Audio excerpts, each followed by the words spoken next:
If someone were to walk through Irving, Texas, in early 2008, they would find exactly what they expect from an American suburb. Quiet streets, neat houses, families that seem to live without major upheavals. It is not a place that evokes danger or tragedy. It is, in appearance, a place where nothing extraordinary happens. And precisely for that reason, what happens here is so disturbing. In one of these houses lives the Said family. From the outside, there are no warning signs. There are no constant screams to alert the neighbors. There are no police cars permanently parked outside. There are no broken windows or public arguments. Everything seems normal, too normal. But behind that closed door, the family dynamic is marked by fear, control, and a tension that has been building for years. The name that defines this story is Yaser Said. Yaser is an Egyptian immigrant who came to the United States pursuing the so-called American dream. He works as a taxi driver, knows the city, talks with customers every day. To many, he is a kind man, even respectful. A father who strives to support his family. Someone who fits seamlessly into the everyday landscape of Irving. But in his home, Yaser is not that man. In his household, Yaser is the absolute authority. He does not negotiate. He does not explain. He orders. His rules are rigid, unmovable, and enforced through fear. He firmly believes that his daughters must obey without question, that his role as a father gives him total control over every aspect of their lives. His daughters are named Amina and Yaser Said. Amina is the older one, intelligent, sensitive, with clear desires for independence. Sarah, the younger, is more reserved, but just as aware of the constant pressure that dominates the house. Both grow up in an environment where every movement is monitored, every word analyzed, every gesture judged. Yaser controls how they dress, who they talk to, where they go, what music they listen to, and even how they behave around other people. He follows them, checks their phones, interrogates them for hours if he suspects they are hiding something. This is not just discipline. It is a sick obsession with domination. To him, the outside world is a threat. American culture is seen as a corrupting force that tries to ruin his daughters. And any sign of independence, a friendship, a laugh, a conversation with a boy, is interpreted as a personal betrayal. Over the years, control turns into violence. The shouting becomes frequent, the insults routine, the threats increasingly explicit. Yaser does not hesitate to tell his daughters that he can kill them if they dishonor him. He does not say it in a moment of passing rage. He says it coldly, as if he were stating a logical consequence. Amina and Sarah live in constant fear. Fear of making a mistake. Fear of provoking a reaction. Fear of their own father. At school, they try to lead a normal life. They are good students. They have friends. Smiles that hide a reality few know. But the weight of home follows them everywhere. They are never truly at ease. They know that, when they return, control awaits them. Over time, the situation becomes unsustainable. Amina begins to speak up, to confide in teachers, in friends, in adults who seem willing to listen. She recounts episodes of violence. She says that her father threatens to kill them, that she fears for her life. Sarah, quieter, confirms with silences and glances what her sister dares to say out loud.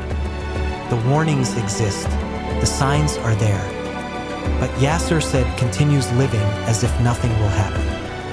As if no one could stop him. As if what happens inside his house were nobody else's business. And while the Irving neighborhood goes on with its daily routine, a question begins to take shape, though no one yet voices it aloud. What happens when the danger does not come from outside, but from the person sleeping in the room next door? The answer is getting closer and closer. And when it arrives, it will be irreversible. For Amina and Yaser Said, fear does not appear suddenly. It is not an isolated event or a specific moment. Fear is built slowly, day after day, until it becomes a constant presence. Something unseen but all-encompassing. Something that defines every decision, every word, and every silence. From a very young age, the two sisters learn a basic rule. In their house, nothing is truly safe. Yaser Said does not need to raise his voice all the time to impose control. Often a look is enough, a prolonged silence, a question phrased in an apparently casual way. Who did you talk to today? Why were you 5 minutes late? Who sent you that message? Simple questions, loaded with threat. When the answers do not please him, the atmosphere changes immediately. The air grows heavy. Arguments drag on for hours. Yaser demands explanations that are never enough. There is always another suspicion, always a new accusation. To him, his daughters lie by nature. They hide things. They challenge him. And that, in his mind, cannot go unpunished. Amina is the one who most dares to confront, even minimally, that authority. She tries to reason, to explain, to defend her right to have friends, to live like any other teenager. Every attempt ends the same way. Shouting, threats, and a brutal reminder of who is in charge in that house. Sarah watches everything from the background. She quickly learns that speaking can be dangerous. That silence, although it does not fully protect her, at least reduces the risk. She lives in a permanent state of alert, reading gestures, anticipating outbursts, adapting in order to survive. Over time, verbal violence becomes physical. Shoving, hitting, disproportionate punishments, confinement. Yaser justifies everything as discipline, as necessary corrections, as part of his role as a father. But the girls know the truth. This is not about upbringing, it is about domination. Amina, desperate, seeks help outside the home. She calls the police on more than one occasion. She reports that her father threatens to kill them, that she fears for her life, that she lives terrified. There are records of those calls. There are reports. There are clear warnings. On one occasion, Amina manages to escape from the house. She takes refuge with friends. She tries to start over far from that suffocating control. For a brief period, she experiences something like freedom. But Yaser is not willing to lose what he considers his. He looks for her, pressures her, promises to change, swears that everything will be different. He skillfully manipulates the situation, presenting himself as a concerned father, misunderstood, exaggeratedly portrayed by a rebellious daughter. And once again, he manages to convince those around him. Amina returns home, and that return marks a before and an after. The rules become stricter. Surveillance s'intensifie. Yaser interprets the escape as a public humiliation, as an unforgivable betrayal. From that moment on, his threats cease to be vague. He no longer speaks in the abstract. He names names. He names consequences. He tells them that if they dishonor him, he will kill them. He does not say it once. He repeats it. And he does so with a coldness that chills the blood. Amina begins to leave records, audios, messages, detailed accounts of what happens in her house. She does not do it to call attention. She does it because she knows no one is truly listening. And because, deep down, she fears that one day her voice may be all that remains. Sarah accompanies her in silence. She shares the fear. She shares the certainty that something terrible can happen. Both know they are living in a countdown, even if they cannot put a date to it. Each passing day, the tension increases. Each argument seems more dangerous than the last. Each threat sounds a little more real. And while authorities, adults, and the system fail to protect them, Yaser Said remains there, walking through the house, convinced that he has the right and the justification to do whatever he considers necessary. The danger is no longer a distant possibility. It is inside the house. It breathes with them, and it is closing in. The new year has just begun. For most people, January 1st is synonymous with promises, beginnings, second chances. But for Amina and Sarah Said, that date will be forever marked as the end. The morning passes with a strange calm. There are no shouts, no prolonged arguments, Yaser Said seems different, quieter, more restrained. That calm, far from reassuring his daughters, unsettles them even more. They know their father too well to trust a sudden change. At some point during the day, Yaser makes them an unexpected proposal to go out to eat together. To anyone on the outside, the invitation sounds normal, even positive. A father trying to mend the relationship with his daughters after years of conflict. But Amina and Sarah hesitate. Fear never fully disappears. However, rejecting the invitation could be interpreted as a provocation, as a challenge. They accept. They get into the car knowing that something does not fit, but without concrete proof to oppose it. The vehicle starts and begins to drive through the streets of Irving. From the back seat, the girls look out the window. The houses pass one after another. The familiar landscape offers no comfort.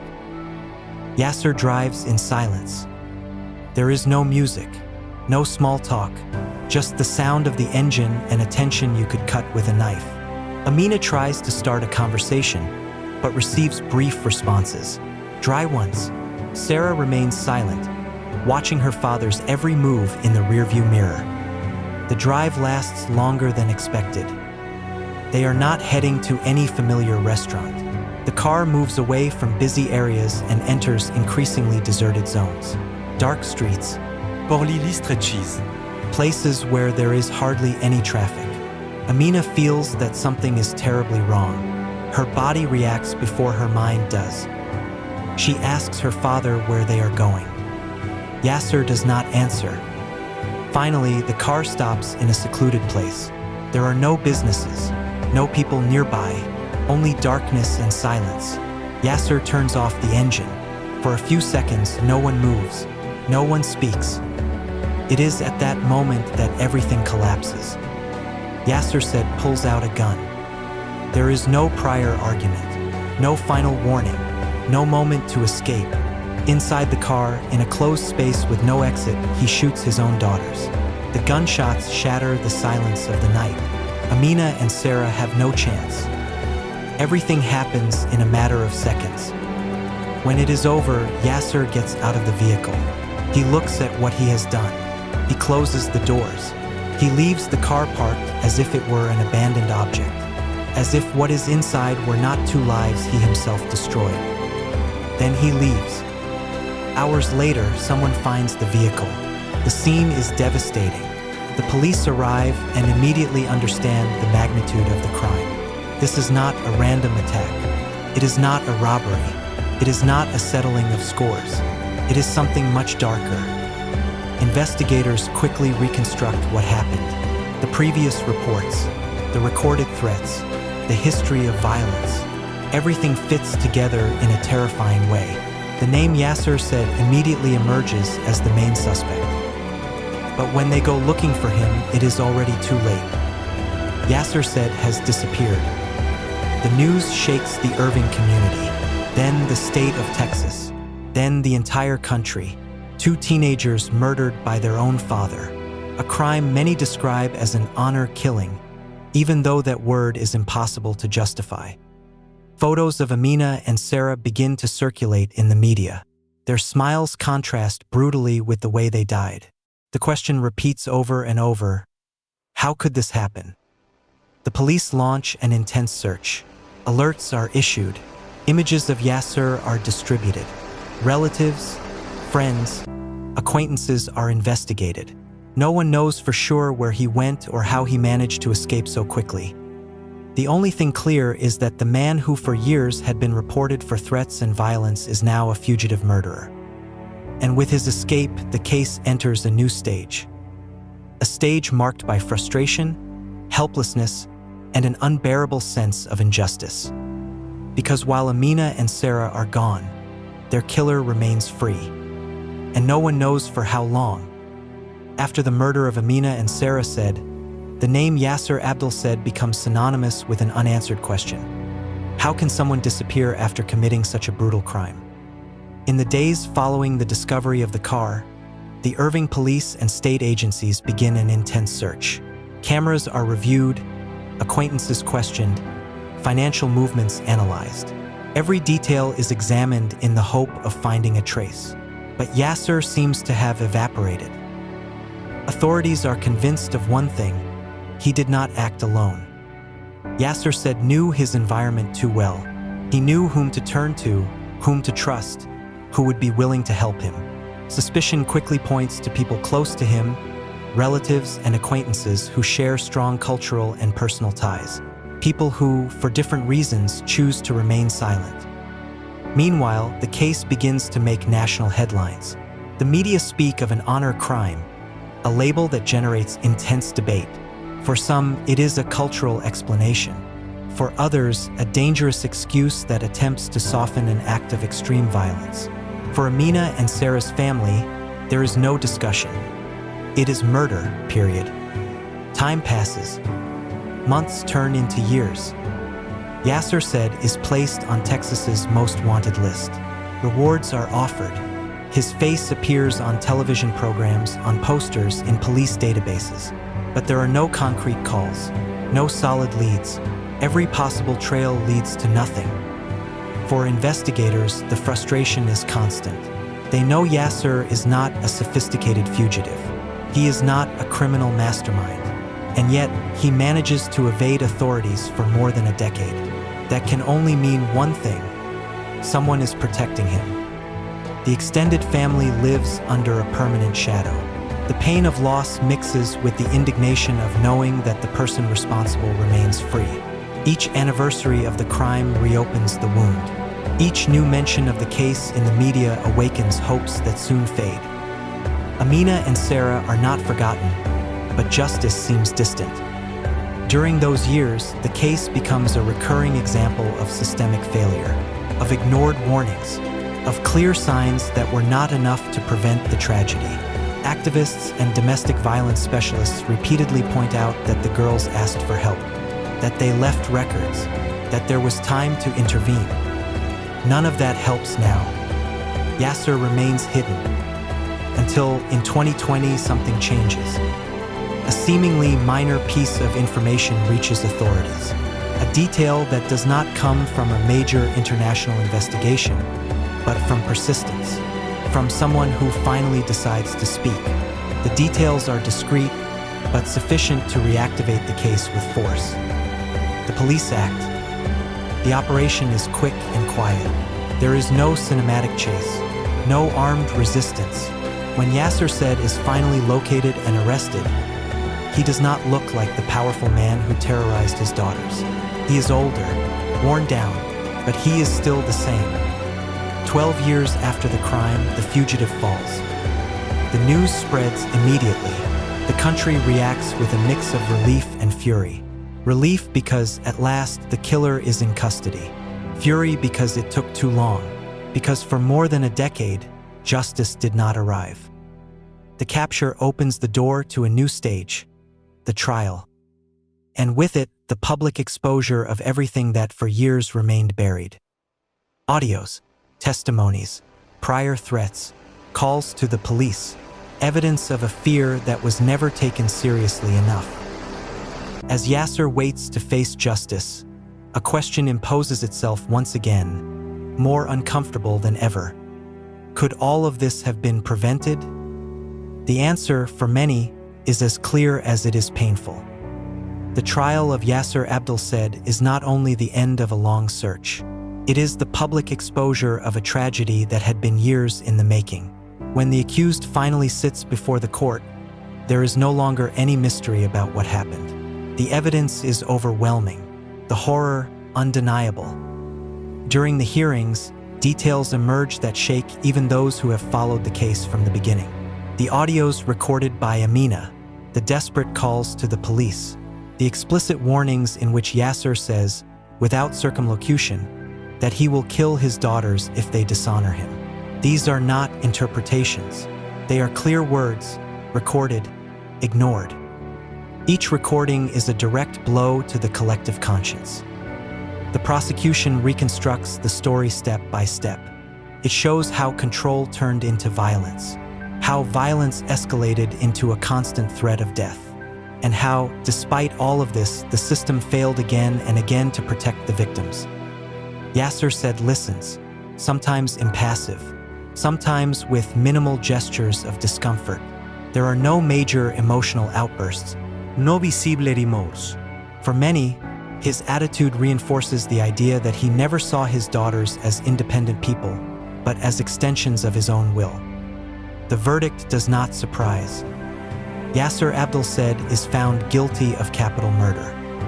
The sentence is life imprisonment without the possibility of parole, a definitive sentence, a confinement that will last until the end of his life.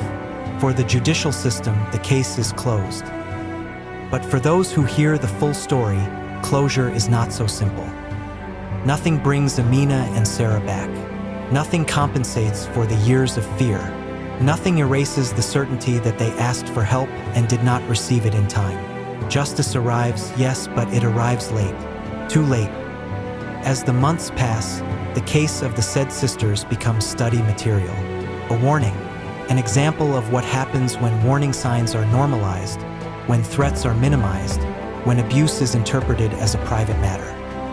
Organizations against domestic violence use this story to show that danger is not always immediate or obvious, that sometimes it is built slowly, inside the home, under the appearance of authority, tradition, or discipline. The word honor is forever marked in this case, not as justification, but as a dangerous excuse that hides the real problem: absolute control and the dehumanization of the victims.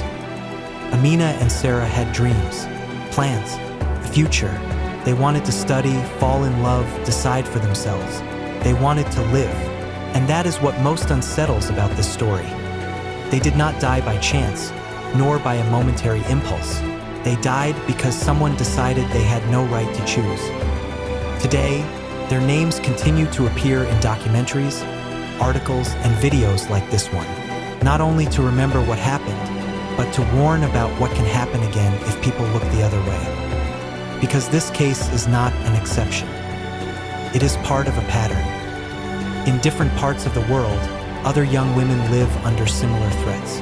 Other families hide dynamics of control and violence that have not yet exploded. Other stories await the moment to be told. And the next one may be even more disturbing than this one. If you think this case was extreme, wait until you learn about the next.